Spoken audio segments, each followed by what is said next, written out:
Youssef Kaba, autant pour moi, il dit il est fort regrettable de constater le manque de confidentialité qui caractérise la gouvernance publique actuelle, comme celle qui l'a précédée. Ces courriers n'ont pas fuité.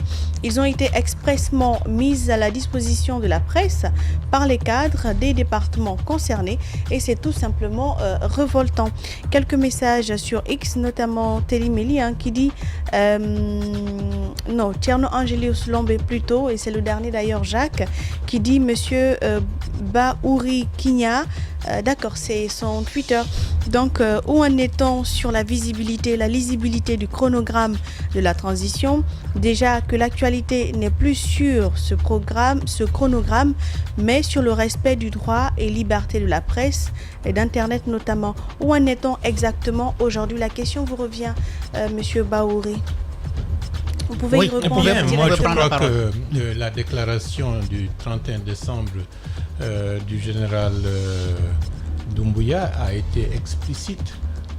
Les actions qui vont être réalisées au courant de l'année 2024, c'est premièrement durant le premier trimestre mettre en place sur l'ensemble du territoire national des délégations spéciales, travailler à ce que le recensement administratif à vocation d'état civil puisse se faire le plus rapidement possible dans les semaines ou mois pour que le fichier électoral puisse être confectionné et à partir de là, ça nous donnera les moyens d'organiser le référendum avant la fin de l'année. Et de ce point de vue, cela veut dire que l'agenda gouvernemental est très clair et ce qui est très important pour notre pays, c'est obtenu un fichier électoral. Et lorsque le référendum aura lieu, après, ce seront les élections qui vont se succéder. Et à ce moment-là, si le contexte politique le permettra, il sera possible de voir comment faudra-t-il coupler certaines élections pour gagner du temps. Mais je pense que a priori, à l'heure actuelle, par rapport au chronogramme initial, on a un retard d'environ 6 à 7 mois qu'il faudra rattraper d'une manière ou d'une autre. Bien, je pense qu'il a réponse à sa question, Jacques. Merci à tous de nous rester fidèles et nous continuons cette émission avec notre invité ici en studio, Monsieur Baouri. Mohamed Mara, nous étions en train déjà avec à la fin de la deuxième partie de commenter l'actualité du moment, mais il y a une question qui était déjà posée en amont, c'était bien entendu le constat général sur l'actualité du moment, l'actualité sociopolitique avec des tensions qui sont dans... Les restrictions sur Internet, sur les réseaux sociaux, sur les brouillages des fréquences des radios, la suspension, le décrochage de plusieurs télévisions des bouquets des diffuseurs, mais aussi cette grogne syndicale désormais qui vient se greffer à tout cela. Et surtout la réponse quand même un peu bizarre du gouvernement qui demande, si vous voulez, implicitement aux syndicats d'aller mieux se pourvoir parce qu'il les renvoie vers le Conseil le Conseil national du dialogue social. Où ces syndicalistes justement siègent. Quelle est votre lecture d'abord de cette première actualité du pays? Bon, c'est loin d'être une actualité, ce sont des ensembles de faits très complexes et qui sont différents des uns et des autres. Ça nécessite cas par cas d'avoir une attitude et une vision très particulière pour ne pas avoir une attitude globalisante qui risque de renforcer la confusion à la matière.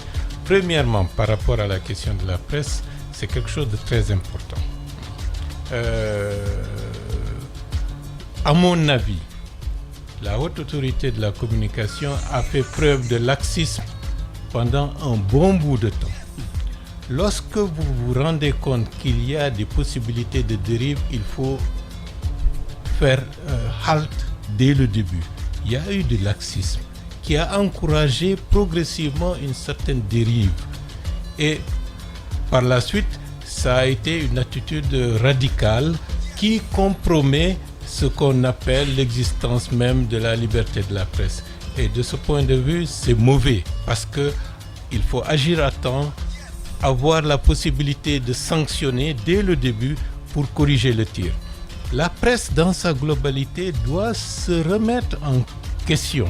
Il y a de ce point de vue, au moment où l'espace politique est déserté d'une manière ou d'une autre, cela s'est transformé dans des rédactions qui prennent plus ou moins comme si c'était des partis politiques qui étaient à l'intérieur de rédactions de presse. Et ça, ce n'est pas bon.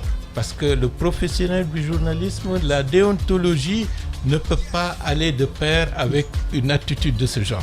Deuxièmement, par rapport à notre histoire... Maintenant, mais par rapport à la HAC, vous dites la HAC a fait preuve de laxisme. Donc, en réponse, l'État muselle tout le monde et rend d'une certaine façon tout le monde responsable de ce dont vous venez de parler. Est-ce que vous trouvez cela normal? Non, je trouve que ce n'est pas normal parce que la haute autorité de la commission aurait dû agir nettement plus tôt pour qu'on n'assiste pas à des dérives qui amènent par la suite... Le problème avec votre lecture, M. Ba, c'est que la HAC, nous l'avons rencontré, les associations de presse, les associations patronales et tout, elle le dit clairement. Par exemple, dans notre cas, on leur a demandé quelle est la faute commise. Parce que la suspension est une sanction administrative. Mais donc, il faudrait bien qu'il y ait commission d'un impair, d'un délit en ce moment-là. On nous a dit clairement, non, il n'y a pas de faute commise. Eux, ils nous ont dit clairement, il n'y a pas de faute commise. On a reçu un appel nous disant qu'il y avait une question de sécurité nationale. Est-ce que votre lecture tient la route en ce cas-là? Non, personnellement, oui. Je ne veux pas rentrer dans le débat qui concerne la HAC et les médias. Oui. Mais en tant qu'observateur, j'ai estimé depuis très longtemps que la HAC aurait dû mettre le haut là pour ne pas que la presse soit plus ou moins une presse de manière... je ne dis pas tout le monde, hein. Alors, il y a des gens qui font correctement le travail, mais il faut de la mesure, il faut de l'équité, il faut une responsabilité et il faut également faire preuve de respect de la déontologie en ce qui concerne le métier. On est d'accord. Monsieur Bahouri, est-ce que ça voudrait dire tout simplement que la presse, elle mérite ce qui lui arrive? Non, elle ne mérite pas ce qui lui arrive parce que quelques éléments... C'est du genre... Attendez, non, il y a quelques éléments il ne faut pas être manichéen dans la presse. Oui, c'est ce que je suis en train de dire. Il ne faut pas être manichéen, Mohamed. C'est lorsqu'on se rend compte qu'en laissant faire, on risque d'aboutir à des dérives qui peuvent amener des situations incontrôlées, il faut assumer sa responsabilité à temps sans attendre que quelqu'un vous demande d'agir. On est d'accord parfaitement sur cette ligne-là. Même ceux qui ont coupé, ils ne nous ont pas dit les raisons. Ce que je suis en train de dire, vous dites que la HAC a laissé faire à un moment donné et maintenant que notre corporation a été infestée, la HAC fait bien de prendre ses responsabilités. Non, je ne dis pas ça. Ah, qu'est-ce que vous dites? Parce que j'ai bien envie de comprendre. Non, je veux dire que, vous savez, chacun a sa part de responsabilité dans cette affaire. En interne, vous les journalistes, les hommes de médias, auraient dû avoir, disons, un cadre d'autorégulation interne pour faire en sorte que certains qui vont dans des actions qui risquent d'éclabousser toute la corporation. Les grandes gueules.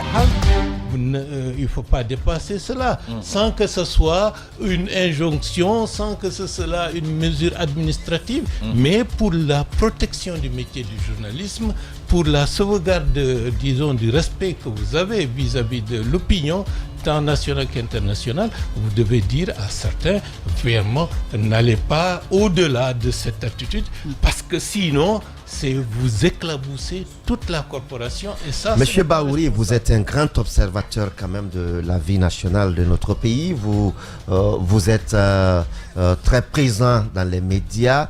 De votre regard, est-ce que la presse en Guinée était-elle dans un élan d'entamer la sécurité nationale aujourd'hui invoquée? Bien, là, j'avais déjà réagi pour dire que la HAC, lorsqu'elle met en avant des éléments de sécurité nationale, sans pour autant, si ça remet en cause les questions de sécurité nationale, peuvent rencontrer les hommes clés des médias pour leur expliquer Voilà.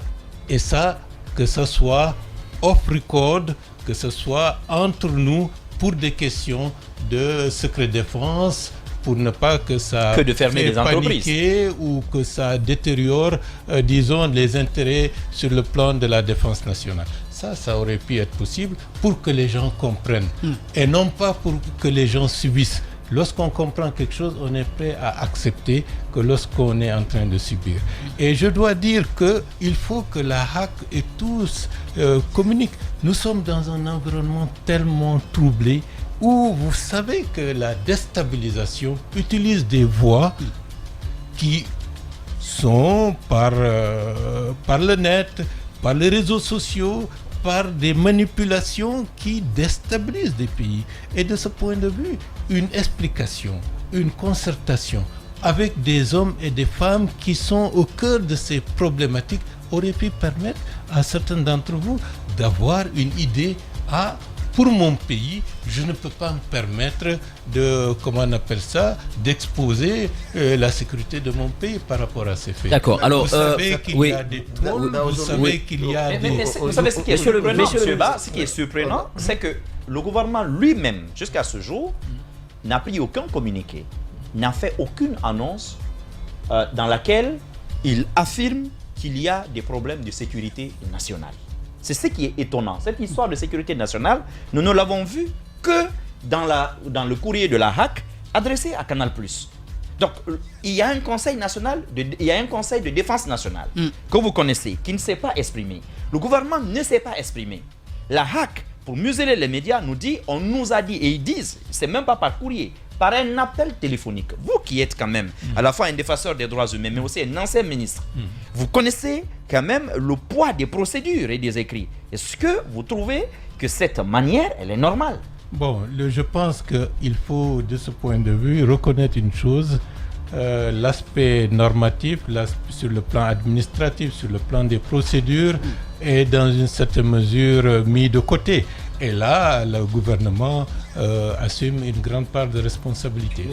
Monsieur le ministre, tout récemment, le ministre du Budget a fait une sortie en disant qu'on a constaté que des personnes qui sont dans des studios, qui font les émissions, avec les sorties qu'ils font, les analyses sont susceptibles de porter atteinte à l'équilibre social. Et donc le gouvernement assume, il dit cette fois nous assumons ce qui se passe, le fait qu'on part vers cette brouille et tout.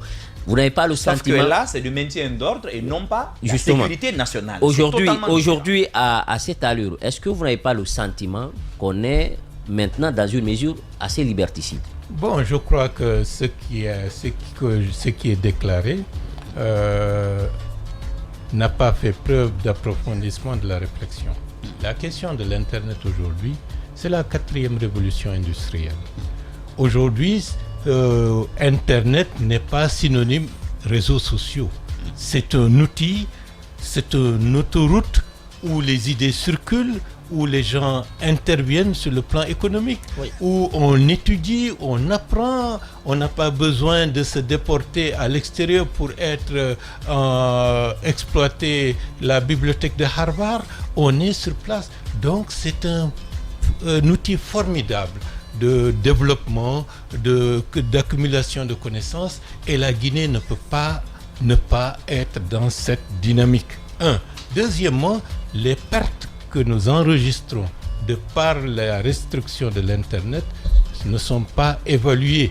Et cette évaluation aura un impact extrêmement négatif sur les comptes publics et donc sur le budget national. Donc l'un dans l'autre, s'il y a 2 ou 3 ou 4 ou même 5, 10, 20 personnes, des énergumènes qui font du bashing sur la Guinée, mais faites confiance à votre population, faites confiance à la capacité de discernement des Guinéens qui ne sont pas manipulables comme certains le pensent, et informer les gens de la situation qui prévaut concrètement, sans cacher les déboires, sans chercher à, à se réfugier dans un cocon. Ça permet à la population d'être mieux préparée, d'avoir une capacité de résilience et de faire front contre toute forme de désinformation ou de déstabilisation. Ce qui amène d'ailleurs, c'est la meilleure attitude. Ce qui amène d'ailleurs, pour terminer sur ce sujet, volet, à se poser la question, est-ce que parce qu'un médecin dans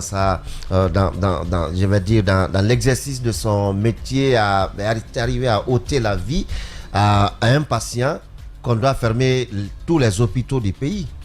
Bon, c'est-à-dire il faut avoir le sens de la mesure, avoir le sens de l'intérêt national et ne pas tomber dans des réflexes qui consistent à globaliser, à interdire, parce que dans le fond, la Guinée a accumulé du retard. Par exemple, même, je donne un exemple, lorsque la fibre optique passait à côté de la Guinée, lorsqu'on posait ça pour la première fois, les autorités guinéennes de l'époque ont dit on ne va pas payer 10 millions de dollars pour ça. Et comment on appelle ça, et notre pays a été sauté. Ça nous a fait perdre 10 années. Et aujourd'hui, jusqu'à présent, on est en train de payer d'une décision qui aurait simplement coûté 10 millions dans les années 90 à peut-être des centaines de millions de dollars que nous sommes en train de perdre. On va changer de volet à présent pour évoquer donc je voulais juste le que sujet le président politique. s'exprime sur un sujet, puisque personnellement ça m'intéresse, avant qu'on aille à l'international. Non, d'abord la politique interne, nous parlons de la politique interne. Si Voilà. c'est la politique interne, j'y vais de plein pied, parce que je vais parler des partis politiques. Ma question n'est toujours pas répondue avec notre pan, c'est sur la grogne syndicale. Oui, on va parler des questions sociales, si vous permettez. D'accord. La question politique. Moi, je parle politique. Et donc, je voulais votre avis justement sur ce qui est en train de se passer actuellement à l'UFDG. On sait que vous avez été... Oui, parce que vous avez été le premier à passer par là, M. Bahouri. Vous savez ce que ça fait d'être exclu de ce parti. Vous savez tout ce qui s'est passé jusqu'à ce niveau, jusqu'à ce que vous ayez décidé de rejoindre d'autres partis politiques. Aujourd'hui, c'est le même cas de figure, ou à peu près la même chose avec Ousmane Gawal, sauf que lui, il est dans une autre démarche. Quel regard portez-vous sur cette guerre, entre guillemets, des tranchées entre les deux? Bon, j'aurais préféré ne pas faire de commentaires sur un parti que j'avais fondé et que aujourd'hui je n'appartiens plus à ce parti. Et je ne vais pas m'occuper des affaires internes d'un parti politique. J'ai déjà d'autres problèmes à gérer que de m'occuper des affaires internes d'un autre parti politique. D'accord, monsieur le ministre, on va parler d'élections, si vous permettez. Vous n'êtes pas venu dans ce studio depuis 2023, c'est l'occasion, vous êtes là. Le président de la transition, lors de son discours du Nouvel An, il a fait 2 annonces fortes. C'est les délégations spéciales qui vont être installées, mais aussi le référendum constitutionnel. Mais les gens s'attendaient qu'on annonce peut-être la date de façon très claire des élections. Ce n'est pas fait à date. D'abord, sur ces 2 annonces, c'est quoi votre réaction? Et ensuite, est-ce que vous avez le sentiment aujourd'hui qu'on est en train d'aller vers un glissement parce qu'on n'a pas une visibilité par rapport un peu à la fin de la transition concernant la date des élections? Bon, là, de manière claire et nette, le glissement est déjà acté. D'ici la fin de l'année, c'est le référendum qui sera organisé. Donc vous êtes convaincu qu'on ne peut avoir que le référendum cette année? Il faut être réaliste. Il faut être réaliste. L'élément le plus difficile, c'est l'enrôlement de l'ensemble de la population, tant de l'intérieur que de l'extérieur, pour que chacun d'entre nous puisse disposer de son extrait de naissance avec son numéro d'identification individuelle. Par la suite, le fichier électoral. Si on parvient à cela dans un délai n'excédant pas peut-être le mois de juin, j'estime que la Guinée aura fait un pas extrêmement important parce que l'État aura un instrument de gestion du pays au-delà des questions électorales qui impactera l'ensemble du fonctionnement administratif de la Guinée pour le futur. Ça, c'est le premier élément. Ce n'est qu'à partir de ce moment-là et en fonction des possibilités financières qu'on peut penser de manière précise à l'organisation des élections. Par exemple, vous ne pouvez pas aujourd'hui dire on va organiser telle élection à telle période alors que le fichier électoral n'est pas là. Dès que le fichier électoral sera disponible, le reste pourra être prévisible. Pour le fichier, il y a vos amis qui n'ont pas participé au dialogue, bien entendu, qui proposent d'ailleurs qu'on prenne le fichier de 2020, le retravailler pour accélérer les choses, au lieu de continuer à attendre, d'autant plus que le recensement auquel vous tenez tant ne se fait presque pas. Bon, je sais qu'actuellement, le ministère de l'administration du territoire, dans le volet du PN-RAVEC, est en train de travailler pour aller dans le sens de l'opérationnalisation de l'enrôlement. Mais ce que les gens ne se rendent pas compte. Est-ce que cet enrôlement est celui quand même qui conduit à l'établissement du fichier électoral? C'est bien ça. C'est bien ça. C'est le PN-RAVEC. De l'autre côté, il y a aussi le recensement général de la population et de l'habitation qui semble être aussi un des éléments auxquels le CNRD tient davantage. Bon, le recensement général de la population est un instrument statistique qui n'intervient pas directement dans les questions de respect du chronogramme. Ça, c'est un aspect. Mais le RAVEC est une nécessité absolue.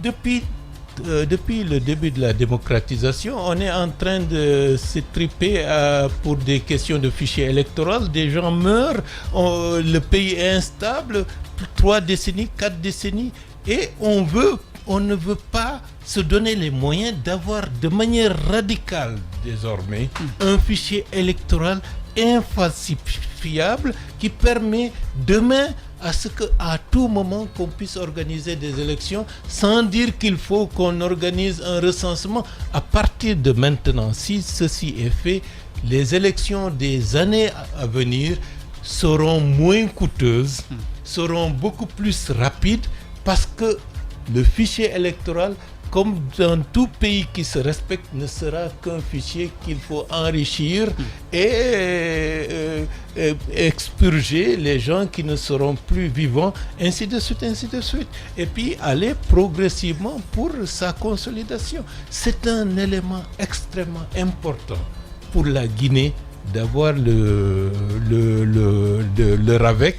Certains disent, certains pays ont mis pratiquement 10 ans pour finir le RAVEC. Je suis d'accord, mais l'essentiel de la population active, l'essentiel de la population en âge de voter pourra être enrôlé et par la suite le RAVEC continuera son petit bout. Donc le débat sur les 24 mois n'est plus d'actualité. Moi je crois que c'est une opportunité que la Guinée se dote les moyens d'en finir radicalement avec les errances du passé. Monsieur Ba, le RAVEC, je sais que vous comprenez très bien la complexité qu'il y a à doter le pays d'un fichier administratif. Déjà dans les centres urbains, on a fait l'expérience avec les jeunes qui devraient compétir au concours national. C'est assez compliqué, mais là vous avez affaire à des centres ruraux qui devront disposer des moyens techniques dans un pays où il n'y a pas d'électricité, où donc le système informatique n'est pas assez développé. Pensez-vous, même si on prenait en compte seulement ceux qui ont 18 ans et plus, qu'on peut s'en sortir même en une année? Non, on va s'en sortir. Parce Comment? Que je fais confiance à cette capacité de nos compatriotes. Quand le besoin est là, on est capable de faire des choses que d'autres pensent que ce n'est pas possible. Avec la distribution des kits qui vont être répartis sur l'ensemble du territoire. Ce n'est pas encore fait. Non, ça va se faire. Ça va se faire.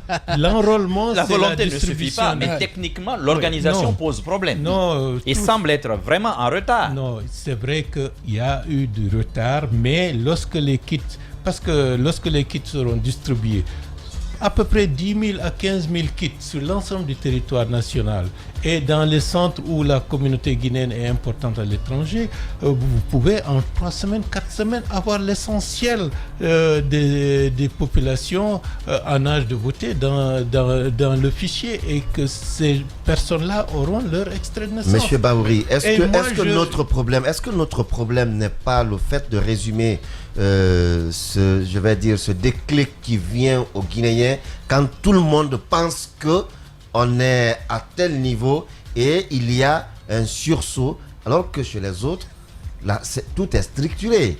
On n'a pas besoin de s'attendre à un sursaut à un moment donné.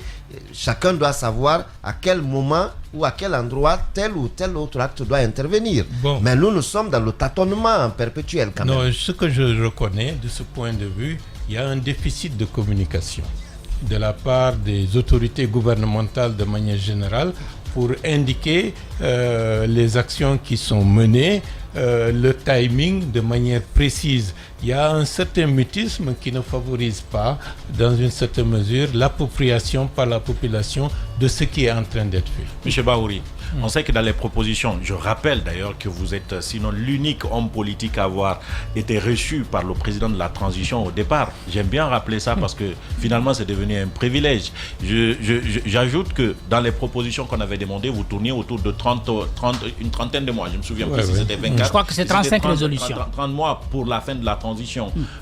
Depuis le 5 septembre 2021 à maintenant, nous sommes près de 30 mois. Est-ce que dans votre calcul et dans votre proposition dans ce moment, à ce niveau, on devrait être dans les faits à ce niveau, sans constitution, sans élection en vue, sans rien de ce que vous avez proposé. Et si ce n'est pas le cas, est-ce que vous êtes toujours rassuré de l'allure à laquelle vont les choses? Bon, je pense que de ce point de vue, lorsqu'on discutait de ces questions à ce moment-là, on avait demandé aussi à l'ensemble de la classe politique de faire preuve de responsabilité et de raison, de privilégier ce qui peut être les intérêts communs pour que la Guinée puisse se doter des instruments de mieux gouverner le pays et de tourner la page des errances que nous avons connues par le passé. Mais il faut se rendre compte que ça n'a pas été l'attitude qui a été partagée par certains. Et cela a impacté de manière négative le processus politique qui a connu du retard, non pas parce que... Comment, M. Bahouri? Ça n'a pas été le cas. Ce n'est pas parce que Cellou, Alpha, Sidia n'ont pas accepté de participer que ça a ralenti le processus du côté du CNRD. Ça a continué. Comme ça a continué, vous avez entendu les discours. Vous, par exemple, et les autres partis politiques avaient participé au dialogue. Oui, vous n'avez évidemment pas perdu du temps. Vous avez posé des actes, vous avez fait des rencontres. Donc, ça n'a rien ralenti. La seule chose qui a ralenti, c'est la seule volonté du CNRD qui fait qu'on est à ce niveau. Il y a eu un impact. Oui, lequel par exemple? Au niveau des partenaires extérieurs. Lorsque vous voulez aller de l'avant, vous avez une cohorte de personnes qui utilisent leur capital relationnel international pour dire que rien de sérieux n'est fait dans ce pays. Bon. Vous voulez parler du manque d'argent et donc ressusciter Cellou et Alpha? Non, de toutes les façons. Mais dites-nous les choses de manière très claire. Parce que quand vous dites déjà à l'international... Il y a beaucoup. Parce qu'on a entendu le CNRD se plaindre de ne pas voir la CEDEAO se bouger. Est-ce que vous imputez cette responsabilité-là à vos amis qui n'ont pas accepté de participer au dialogue, mais qui se trouvent malheureusement à l'étranger, qui tireraient les ficelles? Surtout qu'on sait que il y a un impact qu'il ne faut pas négliger. Il y a un impact qu'il ne faut pas négliger à ce niveau-là. Et ça veut dire quoi, M. Bahouri, que le groupe que vous ne voulez pas désigner, c'est Sidia, Alpha, etc., ce groupe-là, aujourd'hui, met en retard la transition, la fin de la transition? C'est ce groupe qui met en retard la fin de la transition? Maintenant, de ce point de vue, je veux être clair. Allez-y. La responsabilité du cheminement de la transition incombe totalement au gouvernement en place. D'accord. Au CNRD. Ils ont pris des engagements. Ils sont en retard, on est d'accord? Il y a du retard. On est d'accord. Et il faut qu'ils prennent conscience de la nécessité de s'activer davantage pour ne pas aller au-delà d'un seuil qui pourrait être considéré comme inacceptable par la population. Donc aujourd'hui, on doit tous être d'accord que le 31 décembre, c'est pas la fin de la transition. Non, on l'a dit, on l'a répété. Le président de la transition, de manière implicite, l'a explicité. D'ici la fin de l'année, on aura le référendum. Et ceci est un élément qui permettra, dans le reste du temps, d'organiser les élections certainement en 2025. Oui, Djiba. Voilà, donc ce qui veut dire c'est pas pour demain. Alors, monsieur le ministre, on va peut-être évoluer. Permettez-moi de vous dire. Je vais vous dire une chose. On avait précipité, pour des raisons qu'on ne peut pas évoquer ici, la transition de 2010. Le Premier ministre Jean-Marie Doré a été installé au mois de février 2010. Les élections ont eu lieu en juin. En juin 2010. 2010, le 27 juin, je crois. Bien. Pendant la première phase de la transition, il n'y avait même pas de CNT, Conseil national de la transition. Il a fallu, dans cette période-là, que le CNT soit installé, que le gouvernement soit installé, que la constitution soit rédigée, ainsi de suite, ainsi de suite. Il y avait des travaux en ce qui concerne le fichier électoral qui était déjà engagé. Mais qu'est-ce qui en est ressorti par la suite? On a voulu aller vite. On n'a pas organisé de référendum. On a simplement dit, le président de la transition, le général Sekouba, n'a qu'à signer la promulgation de la Constitution. Au-delà de ce fait, on est allé à des élections qui n'étaient pas correctement préparées. La population, au lieu de s'unir pour une relance de l'éveil démocratique, ça a divisé le pays, ça a plombé. Et nous avons perdu combien d'années? Plus de 10, 11 ans. Et jusqu'à présent, on est en train de traîner le pied. Est-ce qu'on n'est pas en train, monsieur Bahouri, est-ce qu'on n'est pas en train de reproduire les mêmes scénarios? Parce que pour beaucoup d'observateurs aujourd'hui, c'est vrai, vous, par endroit, vous pensez que les bases solides sont en train d'être posées pour nous éviter de revenir dans les mêmes anomalies. Mais en réalité, pour beaucoup d'observateurs, rien pour l'instant ne garantit qu'on sort vraiment de façon définitive de toutes les anomalies que nous avons connues dans la vie démocratique de notre pays. Et raison de plus, la balle est du côté des autorités de la transition et du gouvernement de redonner confiance à la population, de recadrer le processus, d'éliminer les aspérités et de corriger les imperfections pour que les Guinéens reprennent confiance que ce qui est en train d'être fait est très important. Il y a eu des insuffisances, il y a eu des errements, mais le moment de corriger doit intervenir. On va évoquer le sujet du Sénégal à présent. Oui, juste sur le syndicat avant d'aller au Sénégal, si possible. Monsieur le Président, le pays s'achemine, on peut le dire inexorablement, vers une crise. Cette grève du mouvement syndical guinéen avec une plateforme revendicative. Et à cela est venu se greffer aussi la question liée à la restriction et puis brouillage des ondes des médias. Le ministre de la fonction publique avait emmené le syndicat devant le Conseil national de dialogue social et ils ont boudé. Pour l'instant, on est dans un blocus. C'est quoi est-ce que vous avez le sentiment qu'on est en train d'aller vers quelque chose qui risquerait de nous amener encore vers d'autres années à attendre la fin de cette transition? Et quelle devrait être aujourd'hui l'attitude du gouvernement? Bon, le gouvernement devrait chercher à apaiser au grand maximum la situation pour ne pas favoriser des surenchères et des surenchères. Le pays, ceux qui ont la responsabilité de diriger le pays doivent penser au pays d'abord. Ne rien négliger, ne rien prendre à la légère parce qu'on ne sait pas ce qui peut advenir lorsque la situation dérape. Mais les syndicats aussi doivent faire preuve de responsabilité et de retenue dans le contexte actuel. Je ne peux pas accepter ou comprendre qu'on utilise l'artillerie lourde pour écraser une mouche. La question de Pendessa, qui est interpellé, qui est en détention préventive, peut être résolue autrement que par un bras de fer où on demande une libération Monsieur Baouri. immédiate. Excusez-moi, une libération immédiate. Parce qu'il Allez, faut que monsieur nous Baouri. sachions une chose. Il y a les formes institutionnelles qu'il faut respecter, qu'on l'accepte ou qu'on ne l'accepte pas.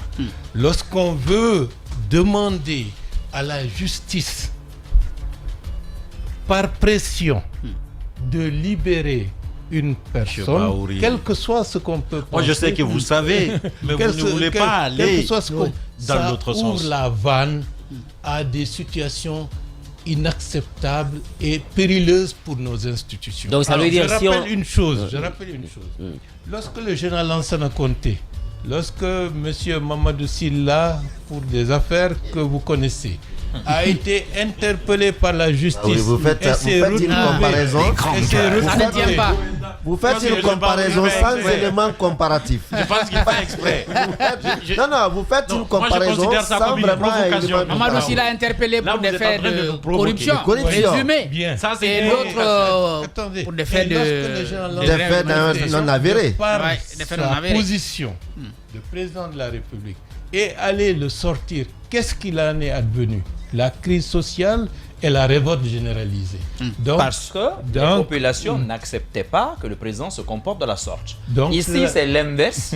C'est plutôt le pouvoir politique qui embrigade et embastille un syndicaliste au moment, monsieur Ba, je vous le rappelle, où le pays vit une chape de plomb Non, depuis près de 3 non, mois. je veux Les dire- réseaux sociaux sont coupés, les médias sont muselés. D'accord? Il y a des personnes en prison, des personnalités depuis près de 2 ans, sans être jugées.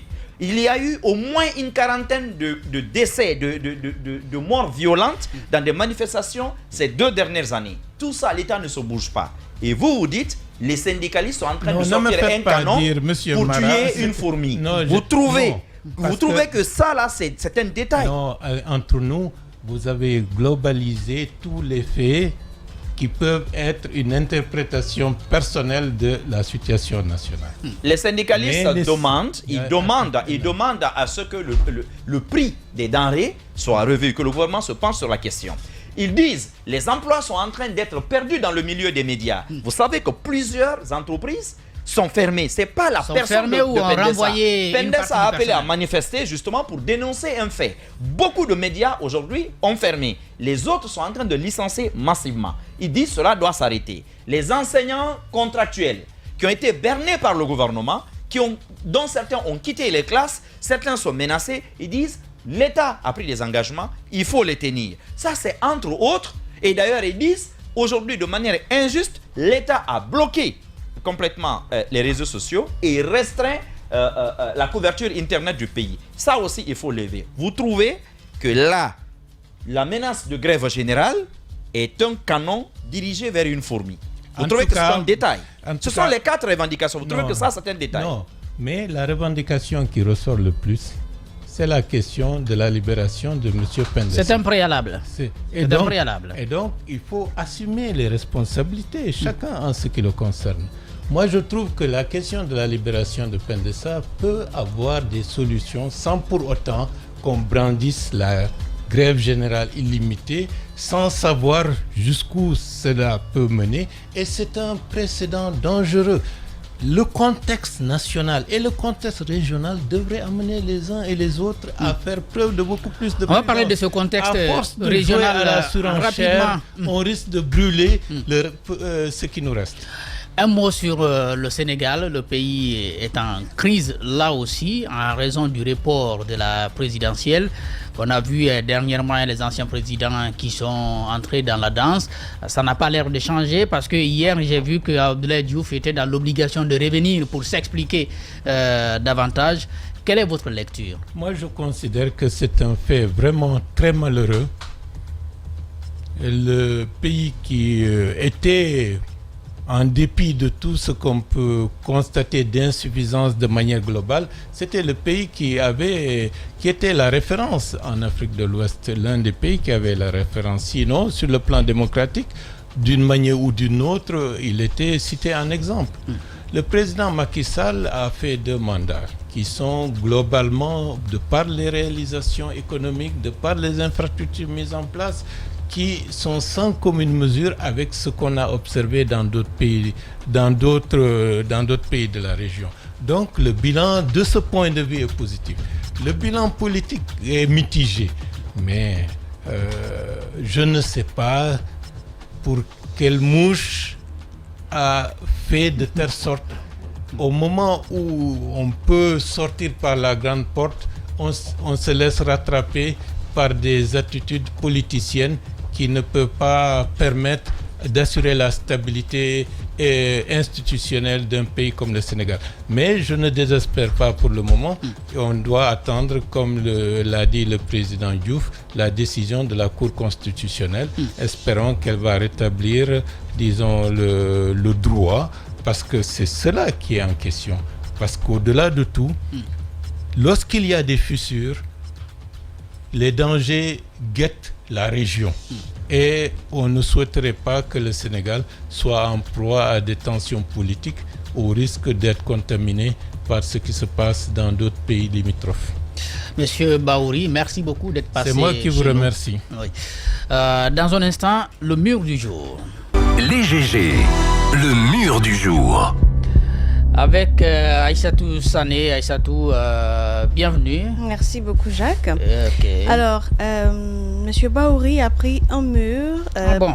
Oui, le Premier ministre Bernard Goumou en a pris 4 et puis le ministre de la Justice et des Droits de l'Homme en a pris 6. Donc, il est le mur du jour, Charles Wright. Ah oui, les murs ont été partagés. Aucun chroniqueur n'a reçu. Bon, le mur, c'est quand on estime, en tout cas c'est les auditeurs et les téléspectateurs qui jugent que vous n'avez pas été juste dans vos propos ou dans vos actes. C'est la démocratie. Voilà, c'est la démocratie. Merci à tout le monde d'avoir été des nôtres ce matin. Merci à Amadou Sow qui nous a aidé côté technique ici à la radio, à la télévision. Merci à l'équipe de Mafata Sano ou Nala Sidibé, Lamine Sidibé. Merci à Alassane Papoutou, Al-Seyni Bari qui aide à gérer cette émission de ce côté. À demain pour un autre numéro. Au revoir.